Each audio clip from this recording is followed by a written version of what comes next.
کرنے کے لیے آئے ہیں، مصطفیٰ کا ذکر کر رہے ہیں۔ دیکھنا یہ ہے کہ سب سے پہلے مصطفیٰ کا ذکر کیا کس نے ہے؟ سب سے پہلے مصطفیٰ کا ذکر خالق کائنات نے کیا ہے۔ خود خالق کائنات نے میرے آقا کا ذکر کیا۔ سارا عالم اجتماع عظیم ہے، گویا رب اپنے محبوب کا ذکر کر رہا ہے۔ کسی مجمع میں مصطفیٰ کا ذکر کرنا یہ خدا کی سنت ہے، اور مصطفیٰ کا ذکر انمٹ چیز ہے، اسے کوئی مٹا نہیں سکتا۔ مصطفیٰ کا ذکر انمٹ چیز ہے، اسے کوئی مٹا نہیں سکتا۔ مصطفیٰ کا ذکر مٹایا نہیں جا سکتا۔ لیکن ایک ہے ذکر مصطفیٰ اور ایک ہے ذکر خدا۔ ذکر خدا کو مخلوق کرتی ہے اور ذکر مصطفیٰ کو خود خالق کائنات کرتا ہے۔ لیکن ایک دن وہ بھی آنے والا ہے، نہ ذکر رہے گا نہ ذاکر رہے گا، نہ ذکر رہے گا نہ ذاکر رہے گا۔ وہ کون سا دن ہے؟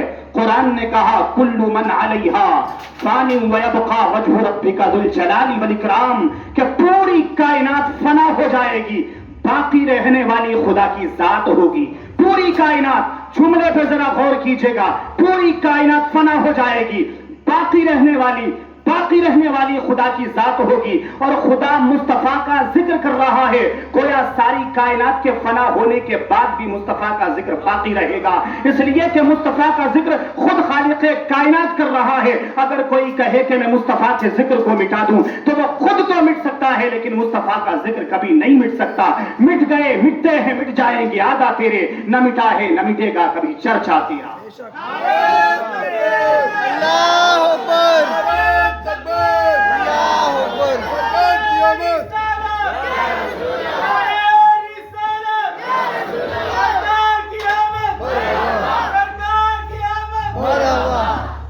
اور دیکھتے ہیں کہ مصطفیٰ کا ذکر کہاں کہاں ہے۔ مصطفیٰ کا ذکر اذانوں میں ہے، مصطفیٰ کا ذکر نمازوں میں ہے، مصطفیٰ کا ذکر عبادت میں ہے، مصطفیٰ کا ذکر ریاضت میں ہے، مصطفیٰ کا ذکر حقیقت میں ہے، مصطفیٰ کا ذکر معرفت میں ہے، مصطفیٰ کا ذکر ملائکہ میں ہے، مصطفیٰ کا ذکر قرآن عظیم میں ہے، مصطفیٰ کا ذکر توریت کے اوراق میں ہے، مصطفیٰ کا ذکر زبور کے صفحات میں ہے، مصطفیٰ کا ذکر انجیل کے پاروں میں ہے، مصطفیٰ کا ذکر جنت کی بہاروں میں ہے، مصطفیٰ کا ذکر دنیا کے نظاروں میں ہے، مصطفیٰ کا ذکر آسمان کی بلندی میں ہے، مصطفیٰ کا ذکر زمین کی پستی میں ہے، مصطفیٰ کا ذکر پہاڑ کی چوٹیوں میں ہے، مصطفیٰ کا ذکر سمندر کی سیلانی میں ہے، مصطفیٰ کا ذکر دریا کی روانی میں ہے، مصطفیٰ کا ذکر موجوں کی طغیانی میں ہے، مصطفیٰ کا ذکر کائنات کے ذرے ذرے کے اندر ہے۔ اگر کوئی چاہے کہ میں مصطفیٰ کے ذکر کو مٹا دوں تو اذانوں کو مٹانا ہوگا، نمازوں کو مٹانا ہوگا، عبادت و ریاضت حقیقت و معرفت کو مٹانا ہوگا،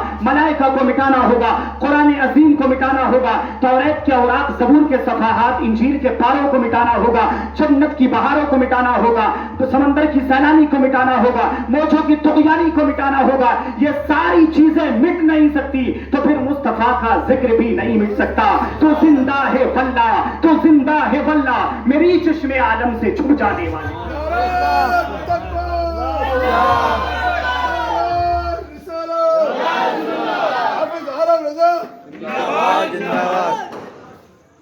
اور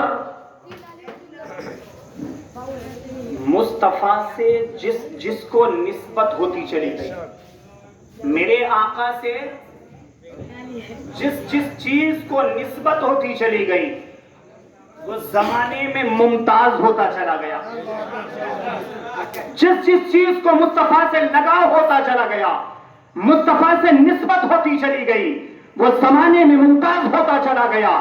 آپ دیکھیں کہ مصطفیٰ کا مذہب اسلام تمام مذہبوں میں ممتاز، مصطفیٰ پہ نازل ہونے والا قرآن عظیم تمام کتابوں میں ممتاز، رسول کا زمانہ تمام زمانوں میں ممتاز، رسول کا ملک تمام ملکوں میں ممتاز، رسول کا شہر تمام شہروں میں ممتاز، رسول کے صحابی تمام صحابیوں میں ممتاز، رسول کی امت تمام امتوں میں ممتاز، رسول کے صحابی ابو بکر صدیق صداقت میں ممتاز، عمر فاروق اعظم عدالت میں ممتاز، عثمان ذو النورین سخاوت میں ممتاز، مولا کائنات شجاعت میں ممتاز، امام اعظم امامت میں ممتاز، غوث اعظم کرامت میں ممتاز، اور اپنے تو اپنے غیر بھی ممتاز، زمانہ رسول کے کافر بھی کفر میں ممتاز۔ ابو جہل اور ابو لہب نے نمرود اور فرعون سے بڑھ کر کے عداوت کی ہے، اس لیے کہ فرعون ڈوبتے ڈوبتے یہ کہہ گیا تھا آمنت بربی موسیٰ و ہارون، کہ میں موسیٰ اور ہارون کے رب پہ ایمان لایا، لیکن ابو جہل مرتے مرتے یہ وصیت کر گیا تھا اے سر کاٹنے والے میرا سر ذرا اوپر سے کاٹنا تاکہ فنار ہونے کے بعد بھی سردار کا سر معلوم ہو۔ آپ جانتے ہیں کہ دریاؤں کا رخ بدل دینا آسان ہے، پہاڑوں کو ریزہ ریزہ کر دینا آسان ہے، لیکن بگڑی ہوئی قوم کا دل بدل دینا یہ آسان نہیں ہے۔ یہ رسول ہاشمی کا اعجاز ہے، یہ رسول باوقار کا اعجاز ہے کہ میرے آقا نے بت پرستوں کو خدا پرست بنا دیا اور بے دینوں کو دیندار بنا دیا ہے۔ آج لوگ کہتے ہیں کہ مذہب اسلام تلوار کے زور سے پھیلا ہے، ہم بھی کہتے ہیں کہ مذہب اسلام تلوار کے زور سے پھیلا ہے، لیکن وہ تلوار جبر و تشدد کی تلوار نہیں تھی، وہ تلوار کوئی لوہے کی تلوار نہیں تھی، بلکہ وہ اخلاق مصطفیٰ کی تلوار تھی۔ جدھر جدھر میرے مصطفیٰ کا اخلاق آگے چلتا گیا لوگ کلمہ پڑھ کے مسلمان ہوتے چلے گئے۔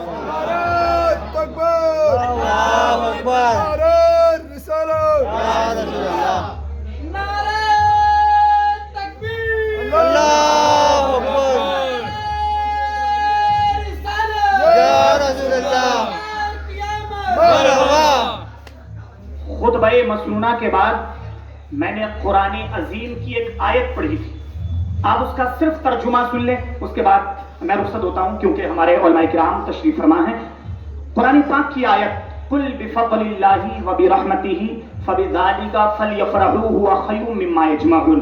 اگر آپ لوگوں سے کوئی کہے کہ جشن عید میلاد النبی منانا کہاں لکھا ہے تو یہ قرآن کی آیت سنیں، اس کا ترجمہ، معنی، مفہوم، خلاصہ، ترجمہ، ٹرانسلیشن کیا ہے۔ قرآن میں اللہ رب العزت کہتا ہے، فرماتا ہے اے لوگو جب تمہارے پاس اللہ کی طرف سے رب کا فضل اور رحمت آئے، رب کا فضل اور رحمت آئے تو اس پہ خوشیاں منایا کرو۔ رب کا فضل اور رحمت آئے تو اس پہ خوشیاں منایا کرو۔ قرآن کہتا ہے رحمت کے آنے پہ تم خوشیاں منایا کرو۔ اب آپ کہیں گے کہ قرآن تو کہتا ہے کہ رحمت آئے تو خوشیاں منائیں، نبی رحمت ہے تو قرآن کی آیت اگلی سنیں، وما ارسلناک الا رحمت للعالمین۔ قرآن کہتا ہے وما ارسلناک الا رحمت للعالمین، رب نے فرمایا اے محبوب ہم نے تمہیں سارے جہانوں کے لیے رحمت بنا کر کے بھیجا ہے۔ ایک آیت میں فرمایا کہ جب رحمت آئے تو اس میں خوشیاں منایا کرو، اور ایک آیت میں فرما دیا اے محبوب ہم نے تمہیں سارے جہانوں کے لیے رحمت بنا کر کے بھیج دیا ہے۔ جب میرے آقا رحمت بن کے تشریف لائے ہیں اور ہم اس رحمت پہ خوشیاں منائیں گے 12 ربیع الاول شریف پہ، تو ہم یہ کوئی الگ نہیں کرتے بلکہ قرآن کے کہنے کے مطابق ہم خوشیاں مناتے ہیں۔ اور دیکھیے قرآن کی ایک آیت ہے لقد من اللہ علی المؤمنین اذ بعث فیہم رسولا۔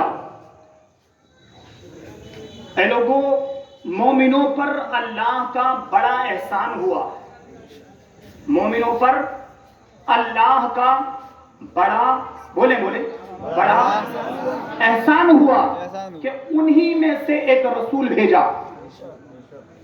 اب دیکھیے گا میں آپ لوگوں سے ایک سوال کرتا ہوں، آپ مجھے سوال کا جواب دیجیے گا۔ ایک بندہ ہے وہ کنویں میں ڈوب رہا ہے، وہ کنویں میں ڈوب رہا ہے، کوئی بندہ اسے دیکھے اور دیکھ کر کے اسے کنویں سے نکال لے، آپ لوگ بتائیں کہ بچانے والے کا ڈوبنے والا احسان کبھی بھلائے گا؟ بولیں زور سے بولیں، نہیں بھلائے گا۔ بچانے والے کا احسان ڈوبنے والا نہیں بھلائے گا۔ ہمارے اندر یہ آکسیجن جا رہا ہے، سانس جا رہی ہے، یہ رک جائے ہماری زندگی بچے گی؟ نہیں بچے گی۔ کیوں؟ کیونکہ یہ ہماری سانس رک گئی۔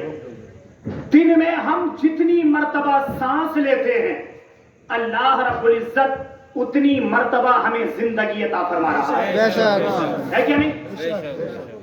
میرا رب اگر چاہ لے کسی بھی سانس کو روک لے اسی وقت ہم ڈھیر ہو جائیں، ہماری روح پرواز کر جائے، ہماری روح نکل جائے، لیکن اللہ ہمیں اتنی مرتبہ پورے دن میں زندگی عطا فرما رہا ہے، لیکن اللہ نے اس پہ احسان نہیں جتلایا۔ اللہ نے دماغ دیا، احسان نہیں جتلایا، دیکھنے کے لیے آنکھیں دی، احسان نہیں جتلایا، سننے کے لیے کان دیے، احسان نہیں جتلایا، بولنے کے لیے زبان دی، لیکن احسان نہیں جتلایا، اتنا بڑا دل دیا، احسان نہیں جتلایا، اتنا بڑا انسان دیا، احسان نہیں جتلایا، کعبۃ اللہ دیا، احسان نہیں جتلایا، آب زمزم دیا، احسان نہیں جتلایا، عرفات کا میدان دیا، احسان نہیں جتلایا، لیکن جب اللہ نے اپنے محبوب کو امت کو دیا، اپنے محبوب کی امت کو محبوب دیا، اپنے بندوں کو اپنا محبوب دیا، تو قرآن میں کہہ دیا لقد من اللہ علی المؤمنین اذ بعث فیہم رسولا، کہ اللہ کا بڑا احسان ہوا مومنوں پہ کہ انہی میں سے ایک رسول بھیج دیا۔ اللہ نے پوری کائنات عطا فرما دی لیکن احسان نہیں جتلایا، لیکن جب اب اللہ نے اپنا محبوب عطا فرمایا تو پھر احسان جتلایا۔ اس لیے اے لوگوں، کوئی اپنا محبوب دیتا نہیں ہے، اپنے محبوبوں کو لوگ چھپاتے ہیں۔ اے لوگوں، میں نے اپنا محبوب بھی تمہارے حوالے کر دیا ہے، یہ میرا تم پہ احسان ہے۔ اس محبوب سے محبت کرنا، اس محبوب کو اپنے سینے میں چھپا کے رکھنا۔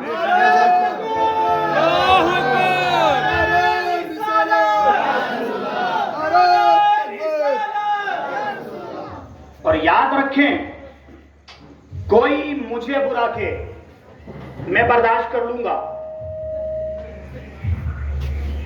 رب کی بارگاہ میں آپ دیکھیں نمرود، فرعون، شداد، حامان، یہ لوگ خدائی کا دعویٰ کیے بیٹھے رہے۔ نمرود 1700 برس تک خدائی کا دعویٰ کیے بیٹھا رہا، اللہ نے ڈھیل دے دی۔ اس لیے کہ لوگوں، کوئی ہم سے دغا بازی کرے، غداری کرے، ہم برداشت کر لیں گے، لیکن اگر کوئی ہمارے محبوب کو برا کہے گا ہم برداشت نہیں کریں گے۔